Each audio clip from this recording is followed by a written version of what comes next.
It's safe to say that old school wrestling tees are trendy. From your 316s to your NWOs to your Just Bring It's. Wrestling tees have been an underground fashion statement for those who act as if they're in the know. This trend even hits celebrities every blue moon. And while some are in the culture, shout out Wale, Migos, Westside Gun, others can be seen as hipsters. Look, it's my wrestling tee. It's cool. This means I'm down, right? It's vintage, and though I'm a firm believer in anyone wearing whatever they choose to wear, when it comes to these mainstream tees, it makes it a bit harder for other wrestlers' merch to get over. Growing up, going to wrestling events, you couldn't escape seeing an Austin 316, DX, or Just Bring It t-shirt. You still can't, and though I acknowledge them as important statement pieces for the superstars and their fan base, I wasn't as invested in them as everyone else was. Quite frankly, to me, they were a bit overhyped. Except those NWO Wolfpack tees, cause them shits were fire. All of them. WCW was doing it big with the apparel. The fact is, I'm a real wrestling fan. Been one since a lot of y'all was in y'all tighty whities. And if there's one thing I appreciated, it's when a wrestler drops new merch. So let me take this time to acknowledge 9 of my favorite WWE tees growing up. Number 9, Triple H, King of Kings. The year was 2006 and I was knee-deep into Monday Night Raw. This was also a time where fashion was beginning to take a goth and hard rock turn. Admittedly, I myself had a few tees, but it's all about coordination. Anyways, during this time, John Cena was trying to evolve into Super Cena, but there was one man standing in his way. The Broly to his Goku, Triple H. Starting from the top of that year, he was referring to himself as the King of Kings, and his new t-shirt represented that. Releasing in the weeks leading up to WrestleMania 22, the look of it not only symbolized how he was portrayed as the measuring stick in the WWE, but it was also a cool looking shirt.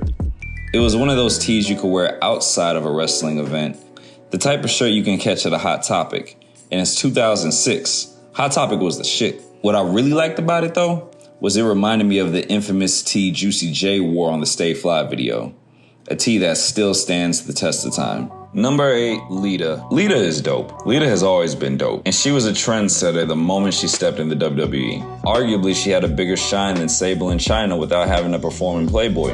She had a magnetic factor in 2001 in which people would pay attention to whatever she did. It didn't hurt that she was aligned with the coolest tag team at the time either. They had a color palette that separated them from the rest. When you saw that neon green and purple, you knew Team Extreme was around the corner. So when Lita released her purple and neon tee, to me it established that she's a megastar in her own right. But you know the team she rides with. Side note, I got the action figures on my 10th birthday. Top 3 best birthday gifts I've ever had to this day. Number 7, Chris Jericho, Y2J hockey jersey. Chris Jericho is unapologetically Canadian. That Y2J hockey jersey made it clear. Themed after the Winnipeg Jets, Jericho gave it a cooler look, making it less heavy and more breathable. He didn't wear it a lot, but that's what added to its value. And this rare gem is worth triple digits today. John Cena, 10 years strong. I'm a big fan of Cena, but I was not a fan of Cena's rainbow collection of tees that he had. Not saying I'm not a fan of the rainbow, all I'm saying is I was never into Cena's highlighter tees. It made sense though, seeing that his main target audience is kids. But ironically, whenever Cena would have a darker colored tee, they'd stand out a lot more to me. Specifically his 10 years strong t-shirt. When he debuted this tee at the 2012 Survivor Series, instantly I said, that's it, that's the one. Cena, please stick to this color. And for the most part, it seemed like he got the message with different renditions of the t-shirt. He stuck with the color for all of 2013. And yes, I'm including the Rise Above Cancer edition for the marks out there. This tee catered to all of his demographics. Kids could wear the yellow version, teens could wear the navy blue version, and the adults could wear the white, even stronger version. Sadly, in 2014, he got back to those bright-ass highlighter money grab colors, and we haven't seen them normal since. Number 5, Eddie Guerrero, Addicted to the Heat / Scarface. This will be Eddie's greatest piece of merchandise because it displays his wrestling legacy on one t-shirt. To understand the importance of the artwork is to understand the story of Eddie Guerrero and Tony Montana. For those that don't know, his t-shirt is themed after the movie Scarface, where Tony Montana stops at nothing to achieve the American dream. For those that grew up during that time of Scarface, it's safe to say that he was America's favorite villain or anti-hero. In 2022, we can argue that Heath Ledger or Joaquin Phoenix's Joker has taken that spot. But before then, it was Tony Montana, a man that fled Cuba to come to America and create a way for himself.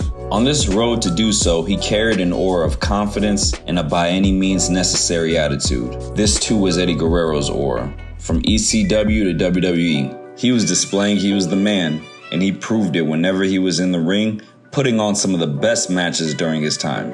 Not only that, he had the by any means necessary attitude.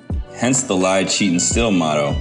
If you're not cheating, you're not trying. And like Tony Montana, Eddie had a journey with drug abuse, which some would attribute was the leading cause of his heart attack in 2005. Tony Montana's death was due to his involvement as a kingpin in the drug cartel. The year prior to that, however, was the year Eddie Guerrero's ambition and desire led him to winning the big one against WWE's biggest obstacle, Brock Lesnar. It's actually funny how one match can tell a deeper story than what's promoted. That match at No Way Out wasn't about Eddie overcoming his demons.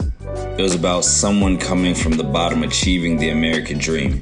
And to do so, it may not be as clean and blue collar as this country would like you to think. You're gonna need some assistance. You may even need to break a few rules when no one's looking. And before you judge, remember that Brock Lesnar was doing the same thing before he got the title and continued when it came to defending it. He even had Vince by his side protecting him. That WWE Championship represented America. Brock Lesnar represented how America mainly catered to the white people living the dream. And Goldberg even represented what happens when a white ally or someone that has lived the American dream wants to help direct that opportunity to someone else that may not have the same privileges. Let's break this down front to back. Eddie is standing in the ring, which is his world, smiling at his cheering fans, having the American dream in his grasp, wearing his casual button-up that he'd normally wear. With the WWE mic in his hand, he's reached the top. So when he talks, the world listens. And at that very top, you see in the Scarface font reads Latino Heat. On the back, you see Eddie once again acknowledges his demons by adding a twist. Instead of being addicted to drugs, he's addicted to the heat being the fans, the heat being wrestling, the heat being the man. He came out with several shirts afterwards, but this one was a special moment in time. So why the hell is this placed at number 5, right? Easy answer. If Eddie hadn't passed away a year later, I wouldn't have been as invested in it. It was a great tee, but I never actually wanted it. I still don't want it. And even though I wouldn't wear it, I can respect the story behind it. I look at it more as an art piece more than anything. Number 4, Randy Orton, Legend Killer Tour.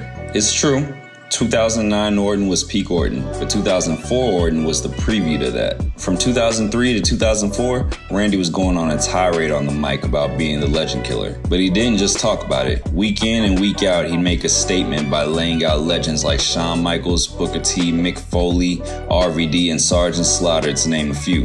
And it was cool seeing Evolution as the ultimate villains, but it was hard to hate them when you wanted to be them, specifically Randy Orton. He was the true standout of Evolution and WWE's rising star. Parallel to his counterpart, John Cena over on SmackDown, Randy Orton was making his statement that he's moving through the past and making way for the future, to the point where it felt like a tour, and he made a t-shirt out of it. In a weird way, it was a sign of respect to those such as Mick Foley for not only paving the way, but also helping him pave his way. Number 3, Stone Cold one-on-one proof. I'm gonna say it, I loved Hill Austin. He was dangerous, yet humorous, and his attire even had a subtle switch up, replacing the black knee braces with red ones, and most notably adding long sleeve tees to his repertoire.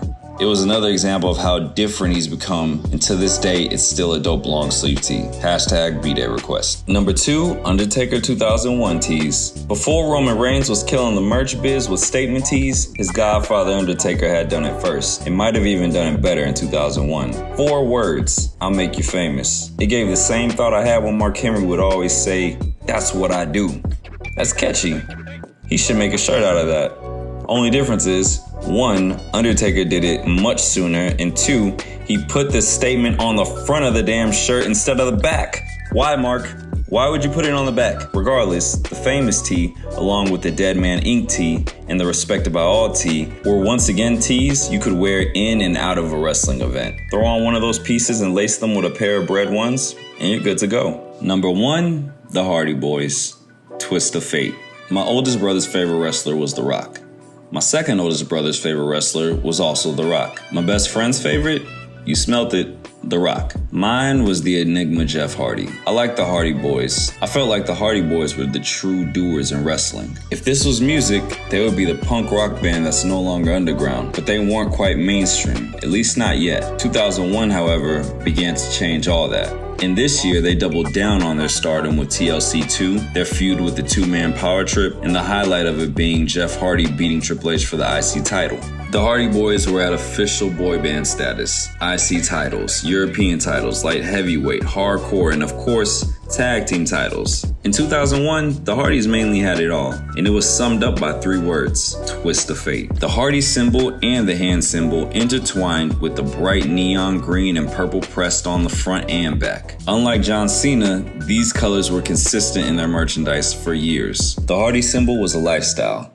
A notice to do everything to the extreme. Had I got that shirt as a kid, who knows what my life would be like. Maybe I'd be a BMX biker or a snowboarder or the third member of Private Party, I don't know. I do know that this tee was all I wanted when I was a kid, more than any of the rest.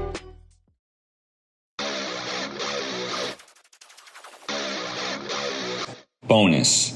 Kevin Owens has the best tees of the modern era. Roman Reigns has some of the best merch of recent years. I can acknowledge that. But there's one man that's miles ahead of him when it comes to having the coolest tees of today, and it's not John Cena. This would be doubly true if I included his Ring of Honor tees. But with the WWE alone, this man deserves his flowers of having the best merch out there. What I love about KO's tees is that it has every element of what I like in graphic tees. Every t-shirt made a repetitive statement. KO, prize fighter, and fight Owens fight. You knew all his tees were going to be black. They all had a theme. And his timing for premiering his tees are always perfect. Let's talk about timing for a second. John Cena premiering his Celtic-themed green t-shirt against The Rock in Miami was perfect timing. Roman Reigns premiering his Needle Mover tee in Chicago, which was a reference to his comments on CM Punk in an interview. Not to mention, on the same night he fired Paul Heyman. And in speaking of Punk, how about CM Punk's Chicago-inspired Best in the World tee debuting in Chicago in the main event of Money in the Bank? Timing is everything, and Kevin Owens is perfect at it, with examples of his tape tee on his debut at NXT Revolution, or the KO Show Raw tee debuting after his Universal Championship win. To add to this, he's great at catering to the home country. Kevin Owens has several different Canadian-themed t-shirts, my favorite being the Toronto Blue Jays edition that he debuted at the 2016 Survivor Series. I'm not sure if he designs the tees himself, but if not, you can tell he talks to the design team about what he's going for. You could see this when he wore a Bam Bam Bigelow graphic tee and debuted the Stun the World tee the following week that had a similar look.